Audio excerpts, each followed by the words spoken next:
I don't know if they have or not, so we'll give it a shot. All right, so I'm going to take you where we've been, and then you'll see where we're going. Remember last week when we were doing elimination, we would multiply through by something to make it turn into an opposite. Like if we needed to turn it into an opposite, we'd say, okay, I'll multiply by a -1 so I could have them match so I could cancel them out. This is the same concept, but now we're not going to use just a -1. We're going to use anything we want to that makes it work. Okay? So if I had a 2x and a 6x, and I somehow wanted to create values that would turn into a 0, therefore being eliminated, is there anything I could multiply, and we're still multiply by to make that happen? 0. Okay, well, Jay, I can't use a 0, okay? I have to use an integer that's 1 or bigger, or it could be a negative, but not a 0. So if you look, this is a strategy. When you look at these two values, I have a 2 and a 6. Can I take that small number 2 and multiply it by something to create a 6? Yes. What number would that be? 3. A 3. So I could say, okay, the 3 times this would work, but once again I need it to be opposite signs so they'll cancel out. So it truly needs to be a -3. So if I did that, I would get a -6x, and I would just move this one over and have a positive 6x, and yes, they would cancel out and it would all be good. All right? Let's suppose I had a -4x and a positive 2x. How could I create matching values so they'd cancel out? 0.5. Yeah, Jay, you could do that, and that was a very unique answer, but that could also cause you all kinds of problems. If you had an odd number, it wouldn't divide nicely, okay? So we want to use a whole number, okay? Always look at the little number and see if you can turn it into the bigger of the two numbers. The bottom is a 2, the top is a 4. I could change the 2 into a 4 by multiplying by 2. Would I need to do a -2? No. I was happy because they were already opposite signs. So when I multiply straight across, it turns out nice. So far, so good, right? Okay. What happens if I have a situation... Oh my.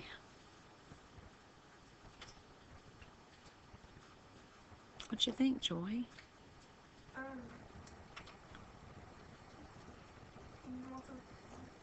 Don't be afraid. I don't care if you're right or wrong. You know that. Alright. Okay, so then you multiply both of them, so like 5, and multiply that by 2 to make it 10. You got this. That's beautiful. That was beautiful. Your idea was right. So you made a kind of a guess, and you guessed correctly because you have some intuition. That's good. She's saying, since 2 won't be multiplied by anything to turn into a 5, maybe I could create them both to be the same number, possibly, by multiplying both the top one and the bottom one by something. Well, if you look at a 2 and a 5, what can you naturally kind of come up with? 10. A 10. Naturally, because you've been doing this for a while, you're like, okay, both those numbers could create a 10. All right, so I know I'm looking for a 10x. I need one of them to be negative, though. So they'll cancel out. So what would I multiply this top one by to make a 10? 5. A 5. Or negative. Well, and what would I multiply the bottom one by? What would I multiply the bottom one by? A 2. That works, but I need to make one of them negative so they'll cancel out. Does it matter which one? No. So whichever one you're feeling at that moment, make it the negative and go for it. Because now it would work. Okay? So you kind of get a feel for what we're doing. We're trying to create matching numbers, and now we've kind of taken some of the rules away, and you have a little more freedom to choose what you want. It's not always going to be a -1. Okay? Your goal is to always create a 0, yes, because we're still solving by using what they call elimination. And elimination means I'm canceling out one of my variables, okay? Now, the strategy is the same. When you start multiplying your equation by this new number, you go all the way across the entire equation like we've done in the past. So let's look at the notes. Okay? And there's just strategies to pick a easier or better value. Okay? When I'm looking here, it says, use elimination to solve the system of equations. Notice that no coefficients are matching. We're going to make them match by multiplying by a number. So let's look at the x's. I have a 2 and a 6. Can I multiply the little number by anything to create the big number? Yes. Yes, so you said yes. But let's check the y values as well. They might be easier, so don't just give up. Strider's like, no, they're not. Let's look at the y values. I have a 5 and a 7. Can I turn a 5 into a 7 easily? No. No, so Strider was right, all right? So the 2 and the 6 is what we need to think about. What number can I create so they'll eliminate? You didn't answer the question. You gave me an answer, but you didn't listen to the question. What number am I going to create so that they'll eliminate? Not a positive 6. I need to create a negative 6. So once I decide what number I need to create, now I know what I'm going to multiply by. I need a negative 6, so that means I need to multiply by a negative 3. And you can see here it's written, since I multiply by a negative 3, I'm going to get this answer for the top equation. So here's the original problem, and I multiplied only the top row by the negative 3. I'm eliminating. Remember, you're always adding when you do that. And then this is just like our homework was over the weekend. You're just column adding everything together. Let's see if you can do the try it. Okay, because there's nothing new in this that you don't already know. It's just the example finished worked, okay? So let's see if you can do the try it. Look at the negative 5x and the negative 3x. Are those going to be user-friendly? Can they eliminate? No. How about the y values? Yes. Yeah, you can turn the smallest y into the bigger y. What will you have to multiply by? 3. A 3. Can I leave it positive, or do I need to work on it? Okay, so let's do it. Let's leave it positive. And so we're going to distribute to the entire equation.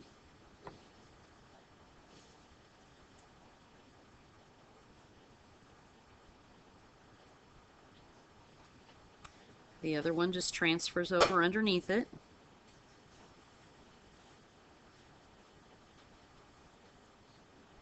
And remember, we're adding. Same signs, add and keep. Different signs, subtract. Keep the sign you had more of.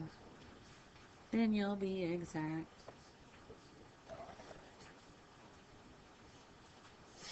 So when we finish here, we find out that x is equal to a negative 2. Did you do okay? All right. Are you done? No. Got to go back and find the y. Which one do you guys like better, top or bottom? Top. You like the top better? Okay. So I'm going to rewrite the top one. There's no rules. You could have done the bottom one. Just do good math. I found out that x is equal to a negative 2. So that negative 2 is going to get plugged in right there. So negative 5 times negative 2. That becomes a positive 10. Getting the y by itself, the 10 needs to leave the room. Don't freak out when you get a 0. It's okay. Your final answer is going to be negative 2 and 0. Was that fairly straightforward? You okay with figuring out which one you have to multiply by to make them go away? Talk to me, David. You good? All right. Anybody have a question? All right. Okay. Excuse me. All right, let's look at example 2. Here we have an opportunity to make a choice. We are probably going to have to multiply both equations by something. So if we look at the smaller of the two x's, which is the 4, can I multiply the 4 by anything to create a 5? No. Nope. Okay, let's move to the y's just in case. Can the 6 be multiplied to create a 7? No. Okay, let's see if there's any other advantage to anything. Do I have positive and negative? Let's go back to the x's. Oh, that's good because one's positive, one's negative, so I'm happy about that. What about the y values? Oh, positive and negative there too. So does it really make a difference here? Is there any really good strategy? No, both of them work. You probably just want to pick the smaller of the numbers just so the math is a little easier to do. There wasn't a great advantage one way or the other. So I would say, let's do the 5 and the 4. And what number I'm going to try to create?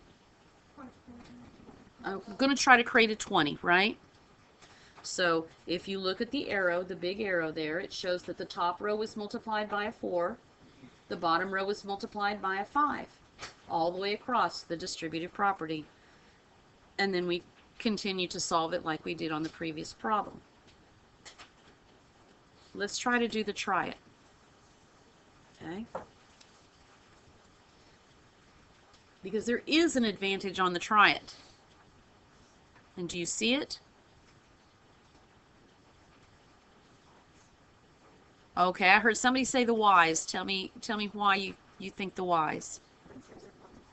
Because one is positive and one is negative. That's helpful because what happens when you multiply by a negative number a lot of times? What do you forget to do? The signs. You have sign errors. So if you can avoid multiplying by a negative number, avoid it. So if I look at these two, I would have had to multiply by a negative value. But if I look at these two, I can use positive numbers so I'm apt to make fewer mistakes. So what's the top row going to get multiplied by? A 2. What's the bottom row going to get multiplied by? A 7. Piece of cake. So do it.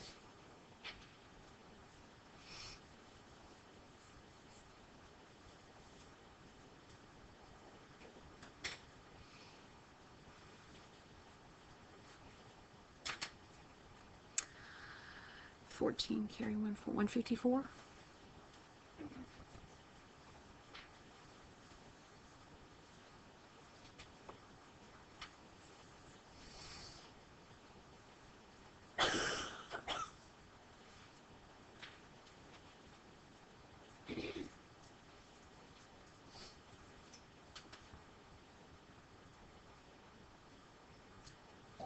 Did you do okay?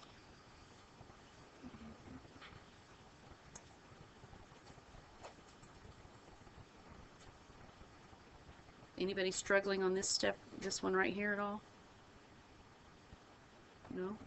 Okay. Have to go back and find the y value now. Which one do you like better? Huh? I didn't hear you. Bottom? Okay. So if we go to the bottom one, we have a 4x minus 2y is 22. I'm going to plug in the x, which was a positive 4.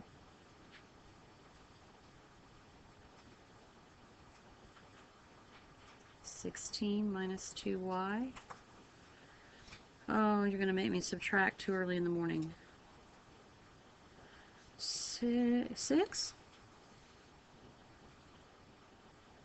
Yeah. So I get x is a 4, y is a negative 3. What you think? So far, so good?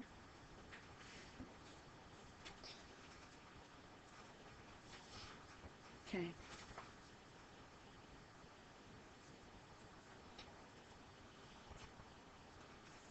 I see a lot of you guys kind of copying the notes, and I am very appreciative that you're writing everything down. But I also want you to understand, doing the notes is different than copying the notes. If you will attempt to work your problem, not just copy what I do, you'll find your mistakes and you'll understand what to do better. So don't just kind of copy what's up there. look down at your paper, try to work your part, glance up to see if you kind of did the right step, then go back down and try to work it versus just truly copying it off the board. There's a big difference in the learning that you get when you do that, okay? But if you ever need to borrow my copied notes or something, let me know if you get left behind, okay? All right, last thing is a story problem. You do have several story problems on this assignment. We will be leading into Shark Week next week. It starts on Tuesday. You're going to have a short quiz on Monday over solving these equations. When I say a short quiz, maybe 8 problems. Okay, just kind of a couple out of each style, possibly graphing, substitution, and elimination. And so you'll have about 20 or 30 minutes of class time before the little quiz to kind of answer questions or anything, okay?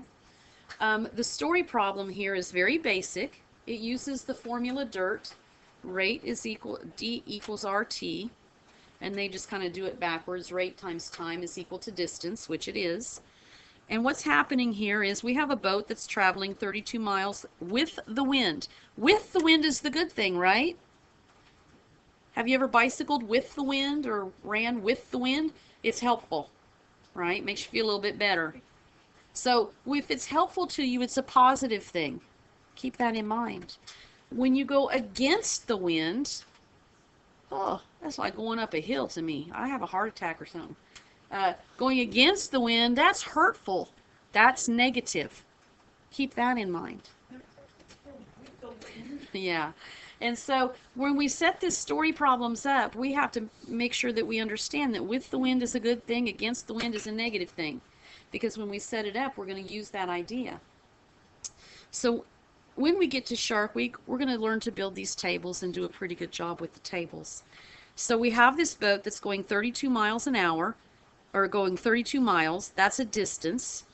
And he's going with the wind, so the wind is helping him, and it takes him 3 hours. On the way back against the wind, it took 4 hours. Find the rate of the boat when there is no wind. All right, so the rate times the time is equal to the distance.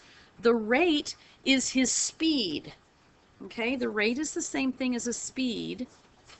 And the speed is a combination of two things, how the wind is affecting him and the boat itself. That's why you have two variables there. One is representative of the boat, one is the wind. So the rate is that combination. So here we have with the wind, it was positive, it was helping him.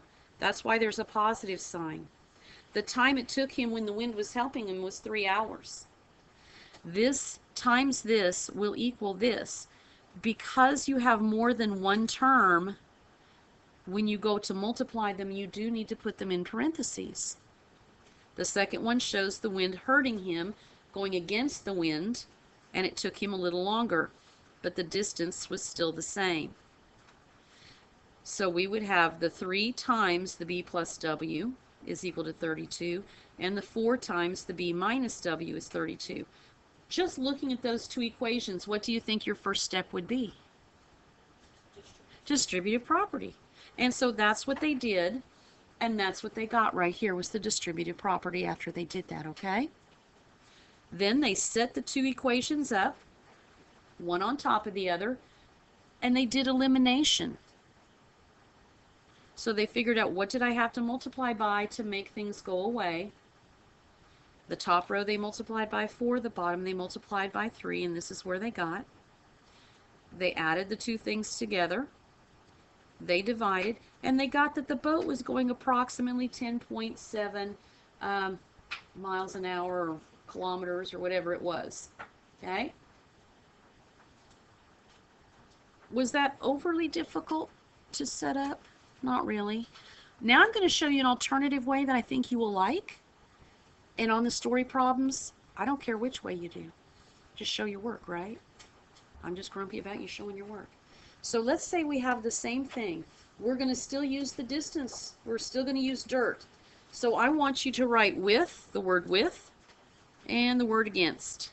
We're still going to build the two equations, essentially like they were. But I'm going to avoid doing the distributive property this time, so it's going to go faster. Okay? A plane is traveling with the wind. So D equals RT. D equals RT. That's the formula. I'm going to fill in everything I can. If he's traveling with the wind and he flies 520 miles in 4 hours, what do we know for sure out of that sentence? Do we have a D? Just start with the beginning of the formula. Do we have a D? 520. Write it down. Do we have an R? The R is the speed. No. So I'm just going to leave that blank. Do I have a T time? Yeah, 4 hours. So there's the 4. What did we say our rate was made up of? Because it wasn't alone. It was the plane with the wind. So is this going to be the happy positive one or the negative one? With the wind. With the wind is going to be positive. So I have the plane plus the wind.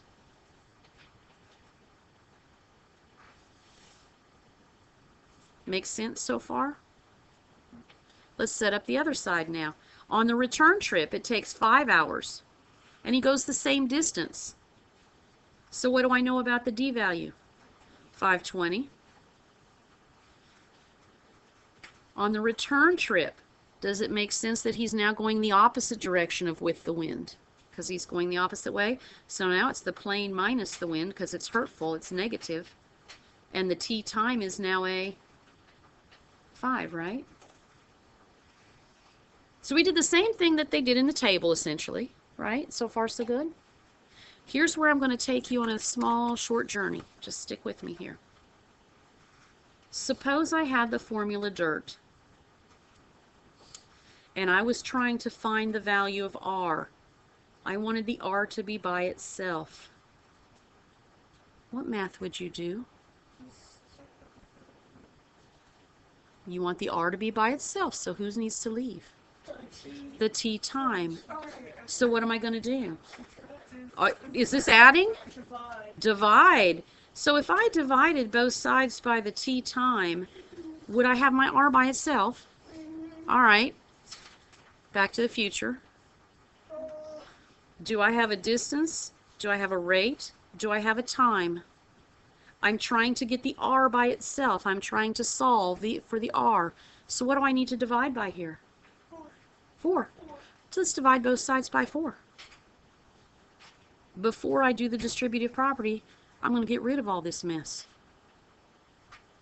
Okay?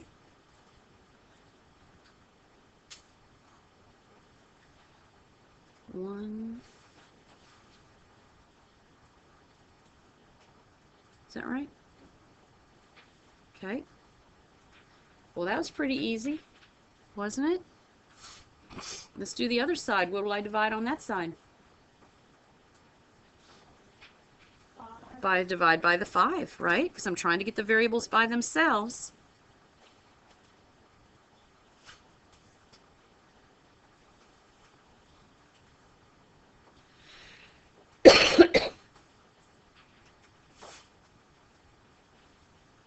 Do you have two pretty straightforward, simple equations now?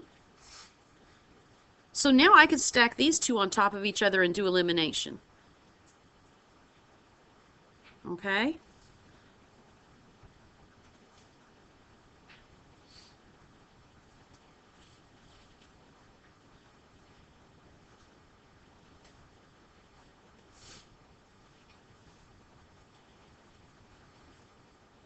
So if I add those together, it's 234, and P plus P makes 2P. The W's cancel out. And when I divide by 2, I get 117. So the plane was going 117. Probably miles or kilometers or whatever. I'm not real sure, they didn't tell us, so. But it just says 4 hours. It doesn't. We're supposed to find the speed of the plane, so we don't know if it's traveling in, well, miles per. I guess maybe miles per hour. I don't know. So could be kilometers though. So I don't know. So which way do you like better? The second way kind of makes it fall apart faster, but they're essentially the same thing, just done in different order. So I don't care which method you use, as long as you took some notes, you should be good. Your homework is on the front of the notes, and I know it looks like a lot of problems, but I think it's only 16. Okay? And there were 2 or 3 story problems, so try to do your best, and we'll talk about those tomorrow to see how you're doing on those, okay?